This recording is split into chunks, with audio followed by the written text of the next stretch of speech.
And we're back for another episode of Startup Hustle. Matt DeCoursey here to have another conversation I'm hoping helps your business grow. And we're going to talk about a whole lot of stuff today, mainly how to create a beefy sales funnel. Now, when I talk about beef and we say, where is the beef is at riverwatchbeef.com. And we got a lot of stuff to get into because today's guest has been on the show a number of times. Now, the last time he was on the show, I had just made it back from almost getting stuck in the Philippines.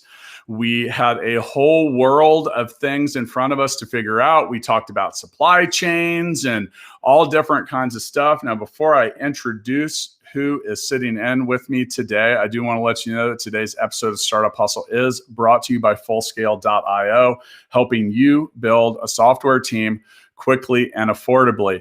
With me today is a third-time guest and one of my favorites. He brings me beef jerky, he brings me steaks, he brings me all kinds of yummy stuff. But last time we talked, he was running out of that. So I want to hear all about that plus more. Well, first off, Chris Kovac from Riverwatch Beef, welcome back.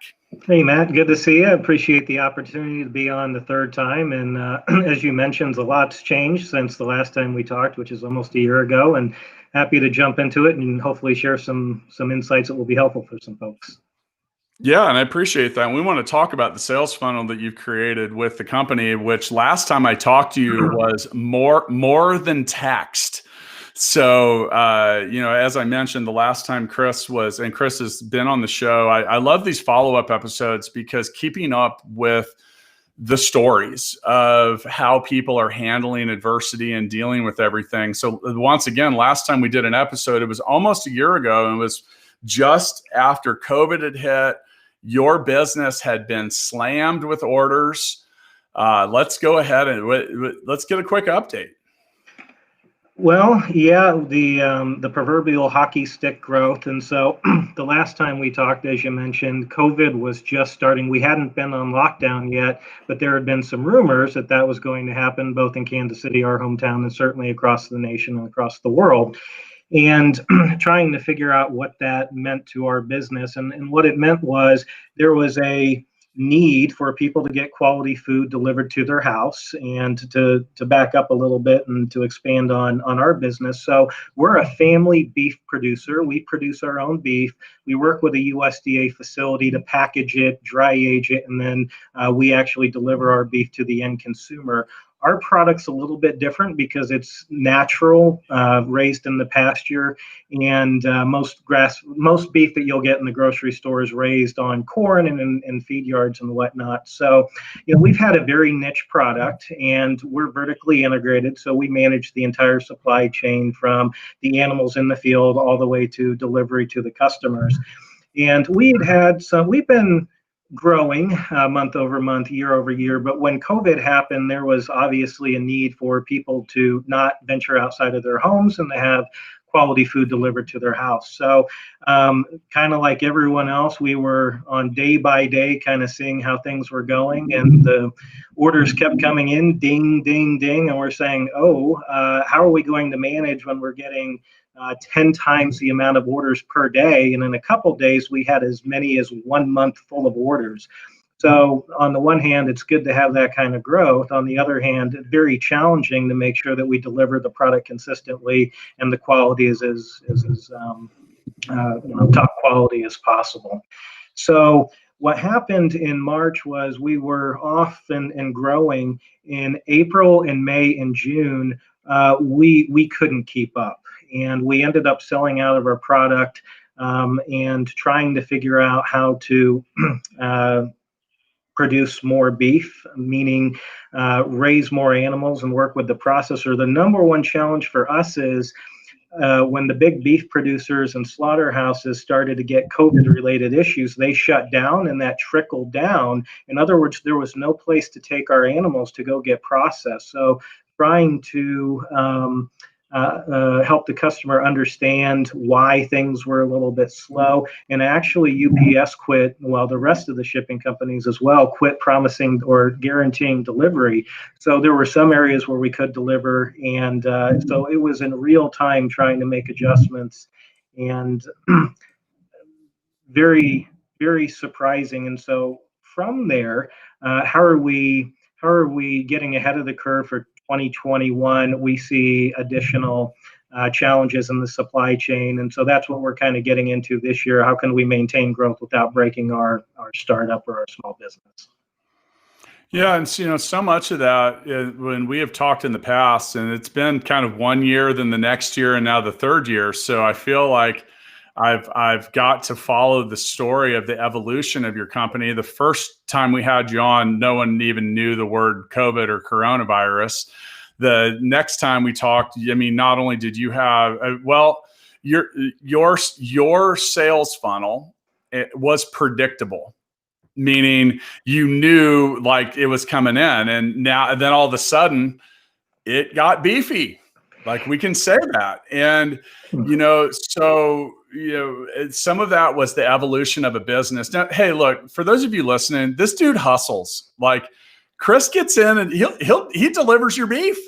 I mean, he does what, just like the rest of us, he does what he needs to do to get the job done. But sometimes, like what did you last year? You were up like 1,000%. Year over year, we ended up about 600% up. And again, if we had more inventory, that number would have been higher. So yeah, knock on wood. Who knew that the pandemic would create opportunities for businesses like ours and Grubhub's and DoorDash and others like that. And it's unfortunate that some of the restaurants took a hit, but I think we're all going to come back even stronger this year. And it also provided an opportunity for customers who hadn't bought food online or hadn't had food delivered to them, especially older folks. They gave it a try, they liked it, and so we've got a torrent of repeat business after that, which of course is we appreciate that we're delivering a good enough product to where people are coming back and buying again. So in regards to the quote sales funnel that everyone always talks about, and I remember at the time, because I ordered some beef and you delivered it, thank you, after we had recorded the last episode. But at that point, your inventory had already been decimated. It was sold out. So when it comes to the sales funnel and everything, how did you learn to manage that and deal with that? Because the frustration, and I wasn't saying I was frustration, but it's hard enough to get people to come to your site to want to buy something. But when you run out of different things and you have to point people in different directions and maybe say, hey, try this instead. Or I think you were also kind of haggling with the concept of, you have some people that are subscribers of sorts. So how did you beef up your sales funnel in a way that helped you see? Look, I'm a salesperson in the end. I always tell people that. And always, if you don't have to be around me for too long to hear me say, sell what you got. So right. Where did your adjustments come in, and where did you make changes? Lots of coffee, or even more coffee than normal, long days. So we have a very manual process right now. So when we have customer orders coming in, I put my customer service hat on and follow up and try to be as transparent as possible with people to say, okay, if there are delays, here's why, here's when we expect to have that issue resolved. And I would say almost without exception, our customers were very patient in understanding what was going on. Around that time, we also had some sick family members, and so we had to close the shop for a couple days here and there. So it was a trial by fire, I guess, as the expression goes. But we just tried to figure it out day by day.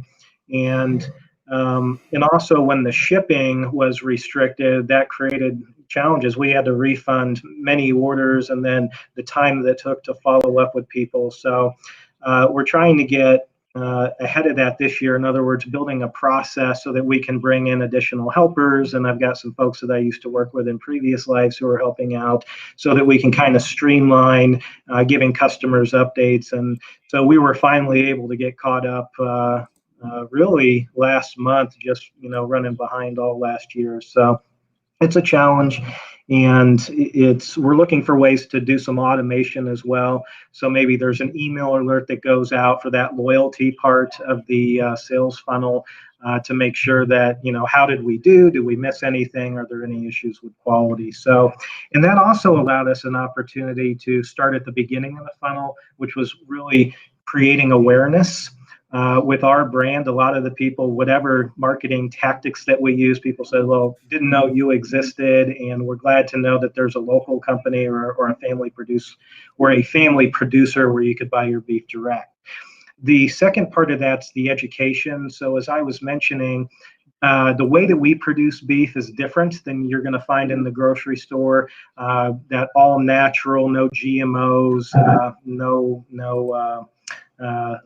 feedlots and those kinds of things. So in other words, really understanding what do customers want to know about from how we produce it. And one of the insights that we found was some of our highest performing content was about the families that help us raise our beef. So we can't do it alone. We've got friends and neighbors to help out.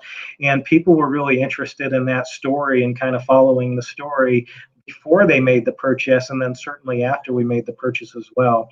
And also doing some, when the customer was in the consideration phase, doing some apples to apples comparisons and understanding what our competitors are doing. I'm a big fan of signing up for their newsletters. And if you don't do that with your competitors, I would recommend doing that just to see, are they having any delays, which a lot of them were? Are they having any issues with inventory and so on? And then having high touch, high service once somebody places the order, almost being a beef concierge. So if people needed some tips on how to cook the perfect steak or how to make a particular roast, we wanted to be there for them. So what that turned into was really a framework that we are upgrading this year and adding a few more steps in there.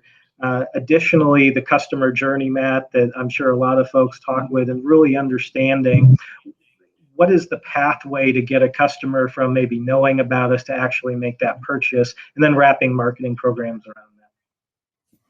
So we got a question from the live stream here. So I know you mentioned COVID affecting the supply chain. Has the market stabilized, and what do you think helped it stabilize besides making customers understand? The supply chain has not stabilized. In fact, that there's more challenges there, not only from the production and capacity, but also the transportation companies. The trucking companies have become, well, to get beef shipped from one destination to another has become more expensive, that there's some lags there. So I would say there's actually that it's less stable now at the beginning of this year, even than it was midway last year, because you can't make up that capacity. And so it's probably going to take 2 or 3 years to really overcome those challenges.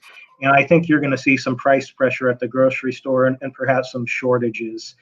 And we're still trying to figure out how we stabilize it, and do we build a new facility, or do we expand our model into a co-op?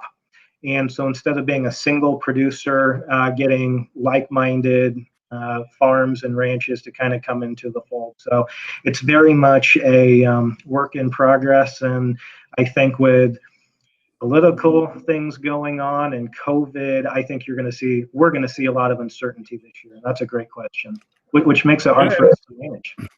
And by the way, speaking of Beefy, they're lighting up the live questions on our live stream. Awesome. If you want to watch us record episodes of Startup Hustle and you want to get involved and ask live chat questions, find us on Facebook, because we stream it through the Startup Hustle Facebook page. We also stream it through our YouTube page, and which you'll find fun and enjoyment at our channel as we're about to finally launch Startup Hustle TV.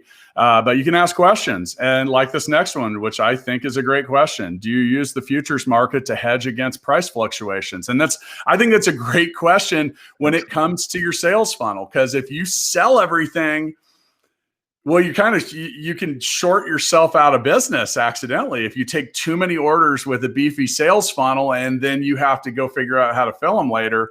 Well, first off, do you do that? And I also want to ask, did any of that come back to bite you last year? Because I know the prices went up.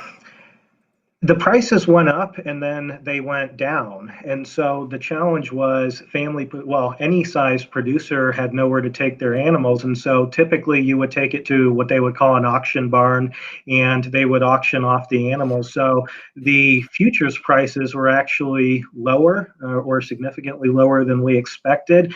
That doesn't really play a role in our business model because we produce our own beef, and so we're creating the new calves and we're creating the new generations.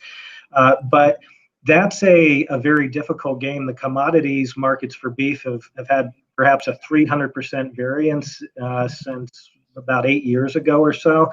And in the future, going back to that co-op model, that we would find a happy medium. In other words, we would work with producers to create fair market value for their animals, regardless of whatever the commodities prices are.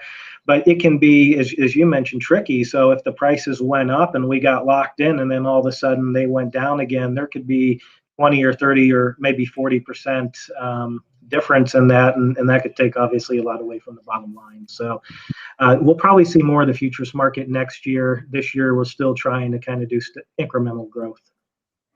So, and as mentioned, we're talking about a beefy sales funnel. And, did you have to change or adjust your pricing based on the sudden, did you have to raise prices last year, or did you? Our prices were fairly consistent. We raised prices on a few things that were loss leaders that we were selling for under the cost of production. So at least we wanted some break-even points, especially on ground beef, because we had a lot of that, and the products will ebb and flow. So some people may want particular steaks, like a ribeye or a strip, and you only get, for an animal, you may get 10 pounds or 12 pounds of KC strip steaks. And so, yeah, we do have some pricing variations with primarily the steaks, but we've tried to keep our cost in line. We didn't want the perception to be that with the shortages in the marketplace or the grocery store, when it was $9 a pound for, average ground beef, that we were trying to profiteer off that. So trying to strike a balance because we're customer service focused. Our customers are we want to give them the best deal that we can, and the profit side of the equation will work itself out. I don't think anybody can fault you for trending with, supply. I mean, pricing equilibrium changes, and it happened at the grocery store. Like suddenly a jar of pickles is like $7. Like right. I literally made my own. Well, my wife did. We made our own pickles. And you know what we did? We had a jar of pickles and we cut up some cucumbers. We put it in the old pickle juice, and about a week later, they tasted like pickles. That was 60 cents. So that was how I adjusted my sales funnel when it came to pickles. But there's been some things along the way. Like last time you were on the show, we had no idea what was going to happen. I remember you telling me you couldn't make beef jerky, or you had to change your recipe because you couldn't get salt in from Italy. And so, that's just a sign of the times and what could occur. And we also used our products with a lower price point, like the ground beef, is not so much a loss leader, but an introduction, because people don't want to necessarily pay whatever for an unknown product. And so we wanted to reduce the barrier to get people to try our beef, with the assumption that, we would get a lot of repeat business, and that bet actually paid off.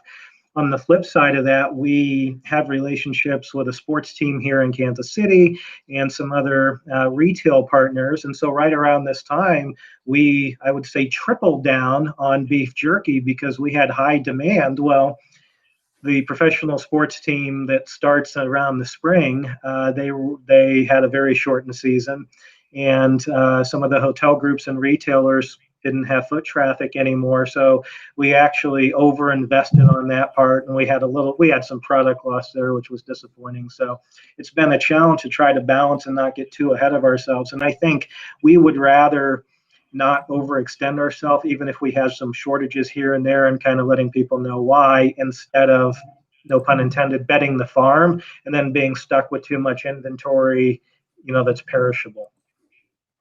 I'll tell you what, man, the hustlers on the live chat are they have created a Beefy sales funnel, and I sometimes ask these questions and sometimes don't, but getting some good ones here. So how do you identify your target customer when selling a specialty product? I think that's a great sales funnel. Like, where are you finding people to drop into the funnel? And then also, I'll add on to that. Did you even have to do any marketing since the last time we talked? Because every time I look on Facebook, I see someone I know saying, I got my Riverwatch beef order in. Yes, we actually had to shut off our marketing around April, and we were really it wasn't promotion-based marketing, it was storytelling and kind of letting people know what was happening. So yes, our customer acquisition costs went down significantly, which is always a win. When we entered this opportunity, some people were saying, and experts that I respect were saying, the customer acquisition cost could be as high as 100% of the order value. And I said, well, that's not going to work. I mean, that's not a viable business. And the customer acquisition costs were very high. And so kind of having that offset by repeat customers and having lifetime customer value has offset those initial costs, because it took a long time to figure out what that Rubik's Cube is. And regarding our target customer, so as a niche business, our market is not everyone that loves beef. As a matter of fact, we have people that love corn-fed beef, and they actually troll us saying natural beef sucks and grass-fed beef sucks and so on, which I would take that challenge with them. But what we did was we put together about 3 or 4 customer personas as a hypothesis, and we targeted those folks, whatever marketing channel that we were using. So one of them was people that used to get their beef from a family farmer, maybe people in their 40s, 50s, 60s, and a little bit older, who, maybe they sold the farm or something like that, but they were folks that were in the older demographics, and so that was one silo. Another one would be beef connoisseurs, the guys or the gals who love to watch Top Chef, and they love to make food for their friends and family, and always looking for different ingredients and things that you can't find at the grocery store. So that was another persona that we built content around. And the other one was natural, or families that wanted natural products that didn't have hormones and antibiotics and things like that. And so what we did was we did testing and used analytics and data to kind of point that into who was the best performing customer segments, combined with their geographic areas. So Kansas may have a little bit different than Missouri preferences, and then particular traits. And so what we found, which was surprising to us, is women 55 plus was and still continues to be, our best performing demographic. And so for us, when we're not like Hallmark, we don't have 300 different personas for all the products. So we just put a stake in the ground somewhere and tested it. Some other thing, I'm trying to think of where we didn't perform well. I think that would be more on the price comparisons. So if we were doing aggressive discounting, that actually performed less than when we told our story. So it's more about kind of the why behind our beef, as opposed to commoditizing it and just doing a price versus price. And now we're doubling down on that. And what we found is, families or certain personas are much more likely to refer business to us. And so they're getting their family, they're getting their friends. As a matter of fact, oftentimes I'll deliver 2 or 3 orders on the same block, and they all know each other. So It was expensive to do some testing to figure that out. Who actually did not, who underperformed was millennials, which was very surprising to me, people looking for that experience. But for whatever reason, we just didn't get the conversions there. And we'll see how that trend continues this year. Yeah, and that question came in from Justin Prestige, who has a custom trailer and food truck business. So it's quite a specialty product there as well. Also, that was also the episode that when we just recently recorded episode 500, Matt Watson admitted that he had too many lunchtime cocktails before we recorded. So a little insight from episode 500. And yeah, 500 of these things. Now, look, we showed up to record this episode about Beefy sales funnels, but everyone's doing my job for me. So got yet another great question from the live stream. I think this is a good one because this can shipping and delivery is a part of your sales funnel, and it's a part of the sales funnel that you often lose the buyer. Right. Like people come in, they're like, okay, I want to spend $20, and the next thing you know, it's $20 to ship, which means it's really $40 to buy. So this comes from Kyle Steppe, who is one of the founders of Casey Hemp Co. And they shifted to all online. We did an episode with his wife, Heather, shortly after COVID hit. And, this is likely something they're dealing with. But how much trial and error did it take you to figure out shipping in a cost-effective way? I think it's a great question. It is a great question. A lot of trial and error. I would say a lot of error. So when we started out and to really start shipping about 3.5 years ago, it was the Amazon model, right? Like everyone wants it tomorrow and they don't want to pay any shipping costs for that. So, my idea was, okay, great. Let's do free shipping for club members. And we were shipping around the country in relatively large size formats, not cheap. So we lost our butts. There was some shipping issues with spoilage, or that it would get delayed, or that it was going to Nevada where it was hot. And so very quickly, we made the decision that's not a good, we simply can't afford, we can't compete with the free shipping model. So what we've done is we've got flat fee and we turned it into regions. So within the central states, it's base price. And then other states outside of that is a little bit more expensive. So, we've had some customers ask, why is your shipping? Why are you charging for shipping? And we're just transparent with them. And we say, look, we actually subsidize some of the cost. It could be $45 to ship to a coast. And that is just standard ground. On top of that, the shipping containers and the ice packs cost about $10 per. So again, we went to a flat rate. We offset some of those costs, but we just say we're a small company. We're a small family company. And we wish we could have discounted shipping rates, but almost, people really haven't had a problem with that, knock on wood, at least to date. I think overall you hit on something earlier. You talked about telling your story, and we hypothesized on this a little bit when you were on the show last time, and I've probably had this discussion with others since then. But the inability to okay, so 2 years ago I could take a package right now, I could have it in California in 2 days and it'd be like $12. It's probably like 40 now. And there's you talk about things like, so during the holiday season, you had companies like FedEx and UPS saying, literally throttling major retailers for the amount of stuff that they could ship. Why? Because they have a capacity that they can deliver it with too. They're also dealing with the things that slow stuff down. Like we can't be in person. We can't be as close to each other. More people, or facilities being closed, stuff like that. The expectation that shipping should be free is not reasonable in many cases. I went to send a friend of mine a couple copies of each of my books the other day. It was $30 to send like whenever it gets there kind of delivery, and that was like still the cheapest option. And that can have a big effect on perishable products like you mentioned, and not to mention just general customer satisfaction. I want to give a quick example, and I have a question after that. So I did some consulting work years ago for a sneaker resale company and ended up designing a whole bunch of stuff for them.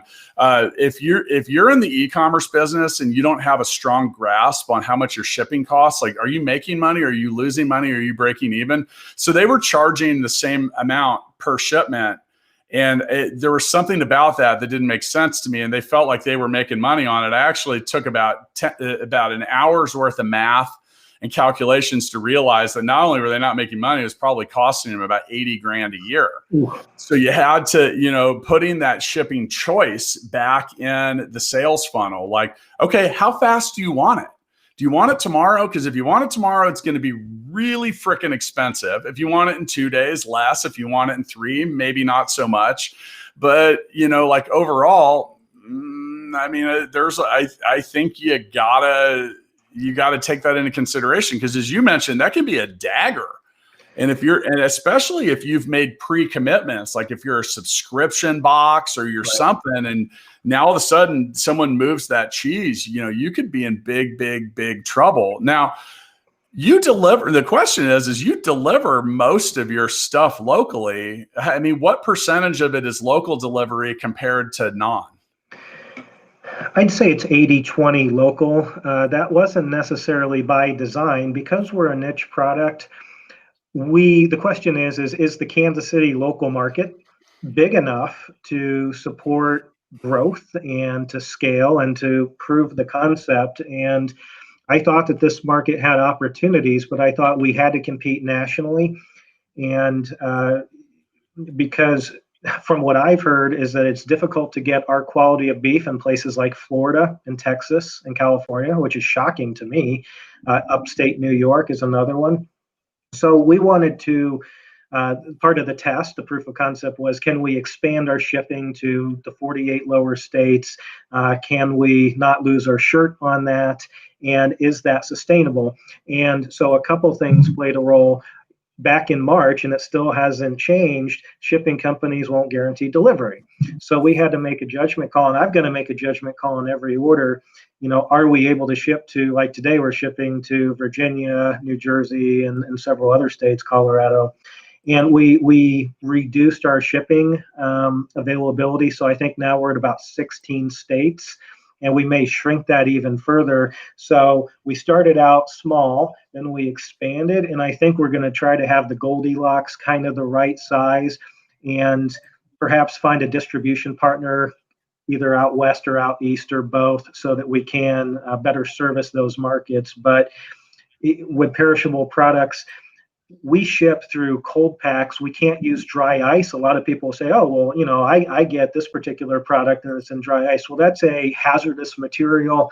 We don't have the facilities to deal with that quite yet. So it's been, and we've, like I said, had to refund dozens and dozens of folks, so that we're kind of working that out and what is realistic, where to ship. And that also will become a smaller region in the summer, because once it hits above 80 or 90 degrees, we just can't take the spoilage risk on, $100 or $200 in product. And so some people will accept delays. Other people, we're just transparent, and they'll say, hey, just let me know whenever you're able to ship here, and we'll place another order. So we're talking about creating a beefy sales funnel, selling grass-fed beef, and a whole lot of other stuff. I want to remind you before we continue this conversation that today's episode of Startup Hustle is brought to you by Fullscale.io, helping you build a software team quickly and affordably. So coming right off of the Fullscale read, what have you done to technologically improve your business since the last time we spoke? Nothing, unfortunately. There's only so much time in the day, and customers are our number one priority. However, there have been some, let's say, product developments from the technology. It could be some automation. It's certainly content. Doing some back-end search engine optimization work to make sure that we maintain our high search engine rankings as well as continue to grow those. So that's kind of been frustrating. And we've got a great web development web developer that I've known for a while, and he's saying, "Hey, when can we push these new updates?" And so that's been disappointing, to be frank, because it's like a car that needs a service, but you're so busy driving it around, you can never take it into the shop. Additionally, especially, well, really throughout all of last year, we didn't want to make an upgrade to the site and then have it break something. Because in the past, when we weren't doing that much volume, there'd be an update or there'd be a feature that we tried and it would break the e-commerce system. And I didn't know until a customer told me and said, "Your website's not working anymore." And I said, "Oh, good." Obviously, not good.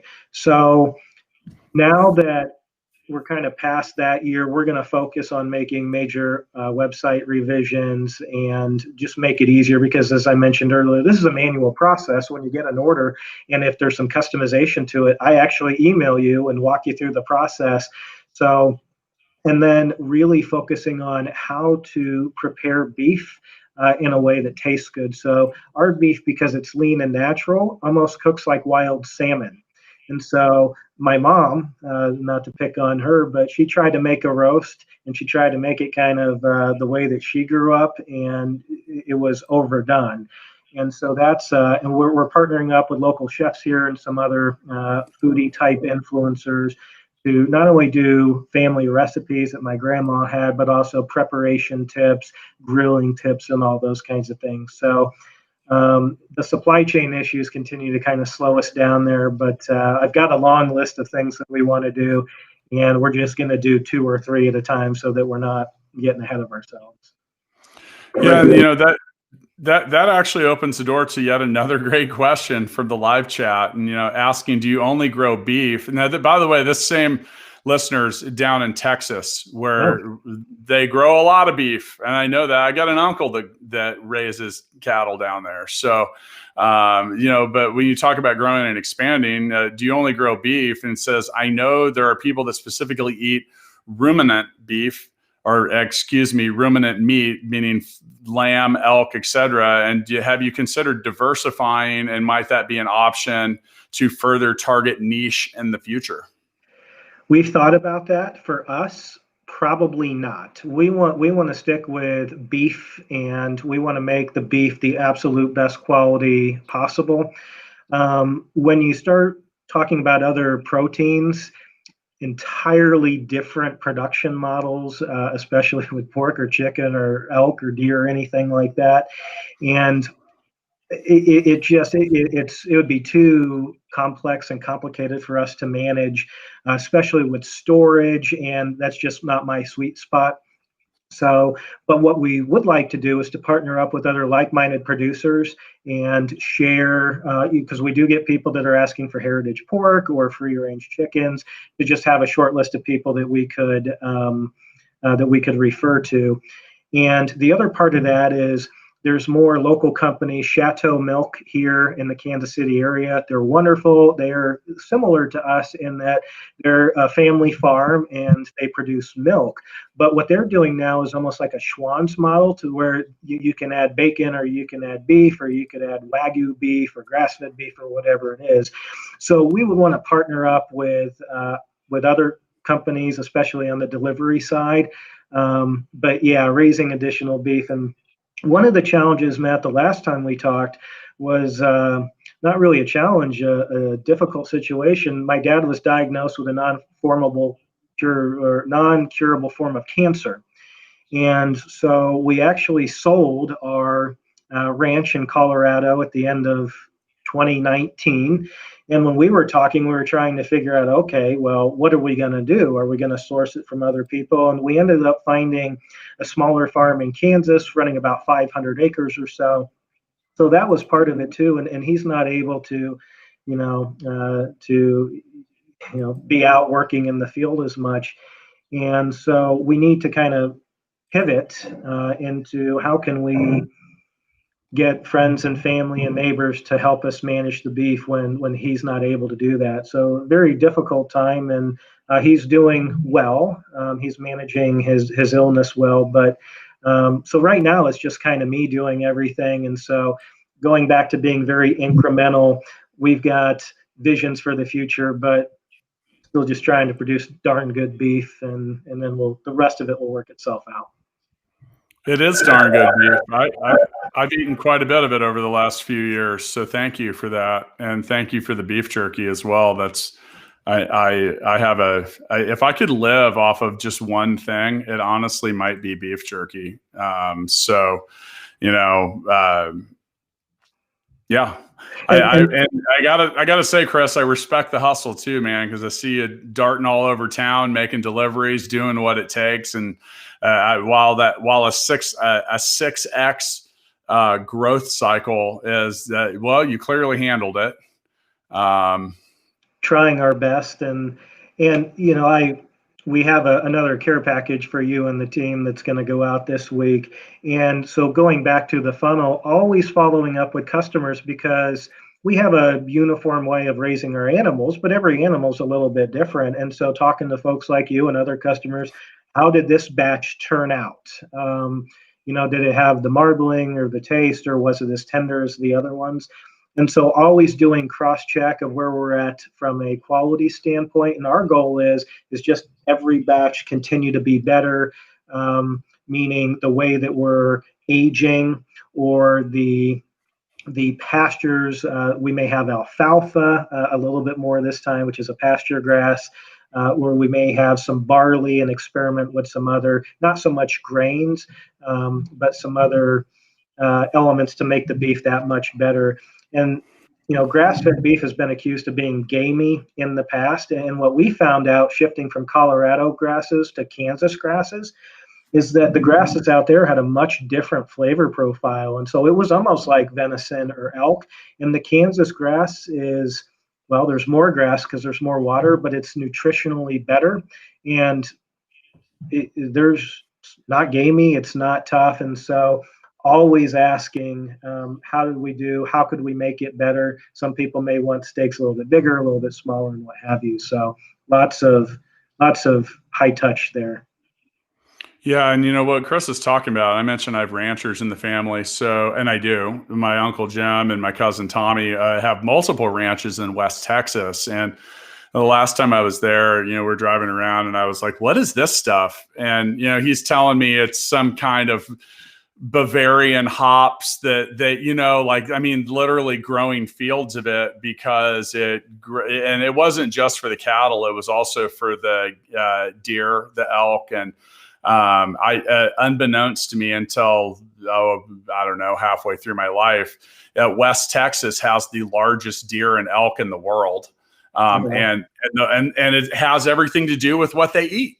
And so that does have an effect. They say you are what you eat, and same thing goes with cows. All right, so Chris, with growth and the sales funnel beefed up, how are you planning on keeping that sustainable as you go forward, or are you going to regress back to where you were and be cool with that? No, we've got to continue to stack the funnel.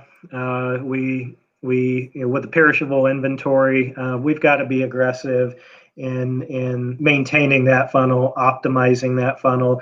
And so what we're doing this year, which is an extension of last year, is doing Gary Vaynerchuk's jab, jab, overhand right strategy, which simply means I see a lot of companies always pushing sales or always pushing promotions. And for us, it's about continuing to educate people on our story, which is personal. I mean, we give a hoot, for lack of a better term. Like we really care about what we're doing, and people want to know how we're changing it. And even people are asking, how's your dad doing, or how's your sister doing, and things like that. So we want to continue to tell our story. We want to expand the channels that we're on. Facebook is actually, so our successful channels have been search engine optimization, from getting that first touch with prospects. Facebook, because a lot of people, I'm not a big fan of the Facebook platform, but there's a lot of food photos. I'm sure you've seen them. This is what I'm having for dinner. This is what I'm cooking. So you got to go where your audiences are. So we're going to double down on our Facebook strategy here. going forward, doing a lot of more email communications, more newsletters instead of, X% off this month or featuring certain products. So we want to keep the story going. We actually want to include other folks within our story. So I had a gentleman call me who is a rancher, and they built a facility in Tennessee. And so how can we help each other? How can we spotlight other folks who are doing it the right way? And I'll make this brief. The beef industry is broken, and most cows, and I'm actually writing a blog post about this, most cows are brought up on junk food once they get into the feed yard. So what happens is the animals grow up in the pasture for a while, but once they hit the feed yard, they're fed food waste, they're fed the grains from producing beer. They're fed Twinkies, Skittles, all kinds of nasty stuff. And as I was thinking about it, I'm like, well, if an animal eats a bunch of junk food, how nutritious is that animal going to be? And the answer is not very. Plus, you're going to have a lot more allergens come out of that. So we want to continue to educate people on know where your food comes from.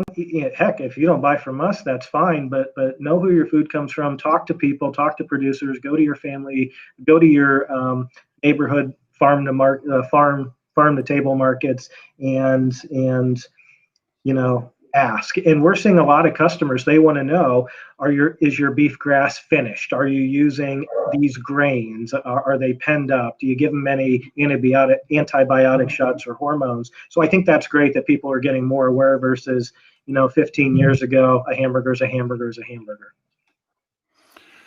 Once again with me today, Chris Kovac, the guy at Riverwatch Beef. Go to riverwatchbeef.com. Buy a lot of stuff because it's good. It's tasty. Yum. There you go.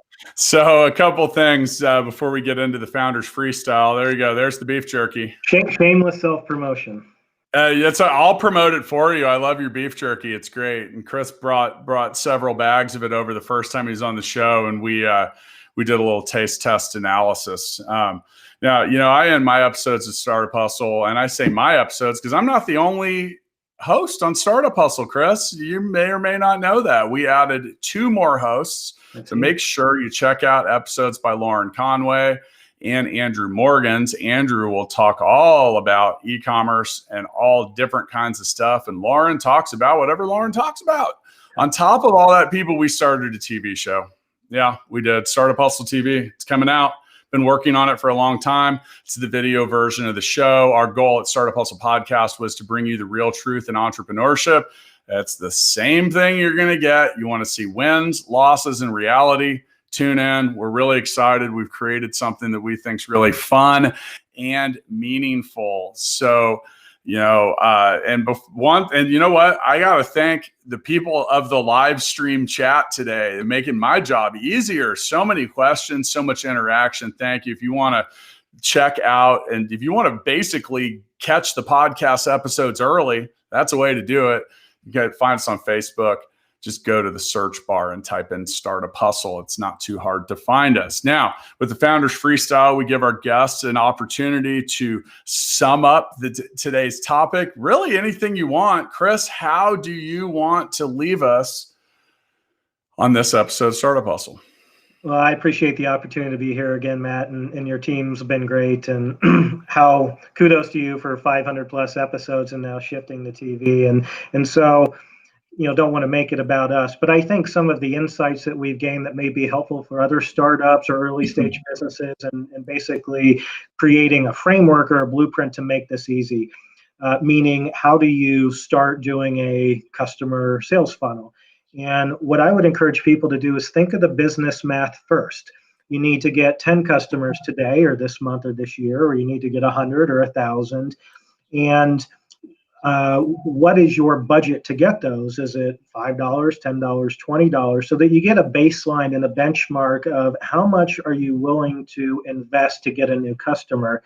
And then playing around with sales conversion numbers. So let's just say if a click was $1 a click and I converted 3%, then that would mean my average customer acquisition is $33. So if that's a little bit too high for your business, what would be a good number? Let's just say it's $20. So starting with the business math first, and then understanding who your ideal customer personas are, and just use your gut, use your experience, use your expertise.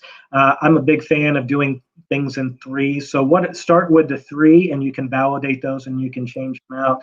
And then really understanding what are your value propositions and benefits really as it relates to your customers. So there's 200 companies that'll ship you meat in a box, but why are we different from them? It could be dry aging, it could be the natural beef, it could be any number of other things. So, but by having that blueprint, it makes doing the marketing execution and even the social media content planning a lot easier, so that you're always, okay, did I mention this value proposition, or am I getting away from the value that we offer? And then comparing your tactics side by side. So one of the things that we found was doing influencer marketing was great to get exposure, but it wasn't cost effective. And so we could go back and we can double down on the tactics that work, and we can trim the fat, no pun intended, on the things that don't work. And I think no one's got a crystal ball. The market's speed of business is changing very, very quickly. So I'm a big fan of 30-day tests. So do some testing, figure out what works, what doesn't, do another 30 days, and it's just a continual feedback loop. And I would say the great thing is about this program in Kansas City and entrepreneurs in general, don't be afraid to ask for help. There's any number of groups that you can participate in, startup accelerators, but you can ask other people what was a win for you, what wasn't. And so that may be a good starting point. And then I think I would close with understanding the customer journey. So put yourself in the customer's shoes. So if I go to the website, I'm typically not going to sign up for the newsletter right off the bat, but I may follow you on social media, and understanding the steps that it's going to take to get people more involved and ultimately to convert into a sale.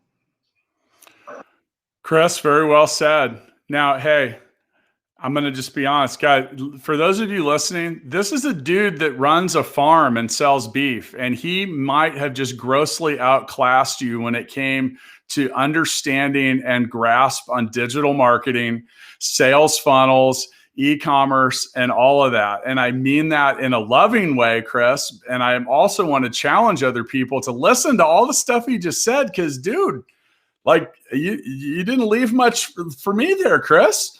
No, and thank you. Like, this was an easy episode for me, man. I had all the listeners asking the questions. I had you on point. There's a couple of takeaways I got from here. One, are you ready?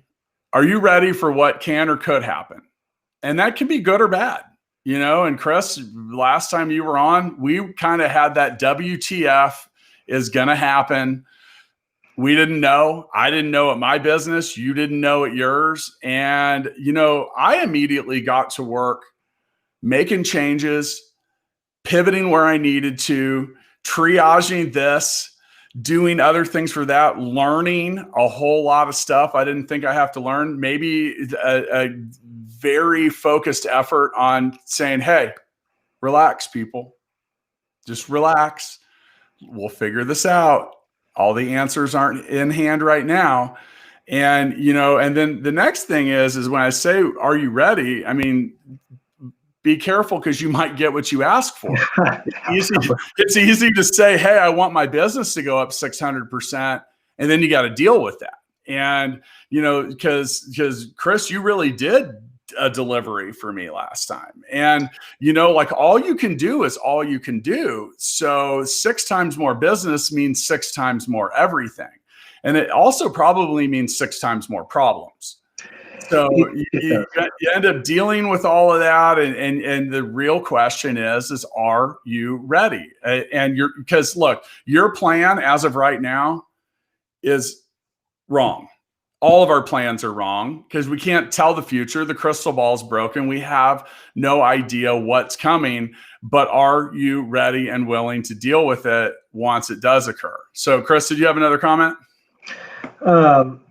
I just think that, getting in front of the customer and, continue to get feedback. So, for example, somebody said they were confused with our shipping or where we could ship to, and just always kind of cross-checking. And then the other thing is, I would say, do one thing at a time. I've had the opportunity to mentor several dozen different startups through different organizations.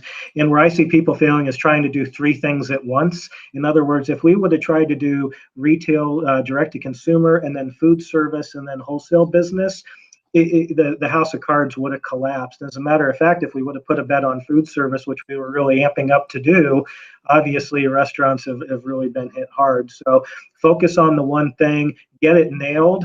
And then once you've got some scalability there, then you can start expanding. But trying to expand too fast is at least for us, perhaps a good way to break our business. And we don't want to do that, obviously. You can go out of business and you can grow out of business. So on that note, Chris, I'm going to get back to doing business. I'll see you next time. Thank you, Matt. Enjoyed it.